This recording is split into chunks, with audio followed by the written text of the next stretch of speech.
Hindi ito basta-basta nakakahawa. Nakakadiri nga lang. Siguro dapat din tayong mag-ingat dahil hindi lahat ng mukhang tigta lang. Dapat natin isipin, maaaring tuberculosis yan, maaaring isang tumor yan na nagkaroon ng tigta, secondary lang tigta, and then pumutok. Kailangan ingatan nyo dahil any part of your skin can develop a tigta. Actually, ito ay isang infection. So, anything na infection, kung may mga halimbawa, bukas tayong, may buwan tayo, so maaaring mahawa tayo. At dahil ito'y sugat na nakakadiri, ang bad news, may tukso kapag ikaw ay meron ito. May isang beses na nagkapigsa talaga ako sa sili. Hirap. Pag naglakad, kala mo bagong tuli eh. Halos 3 araw ako hindi pumasok. Nag-file na ako ng suplid dahil wala eh. Hindi ko talaga kaya. Pangalawa, nakakahiya.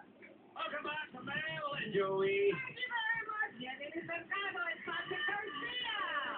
And speaking of mag-couple, partner, ilang araw na lang, Valentine's Day na araw ng mga puso, kaya iniimbitahan namin lahat ng mga mag-asawa, mag-syota, mag-jowa, mag-BF, mag-GF, sumali sa aming super bonggang Valentine's Day na hindi nyo makakalimutan. Kaya ipadala nyo na ang through email, yung mga nakakakilig ng love stories sa melandjoey@gmanetwork.com. Kasama yung pinaka-latest na picture together.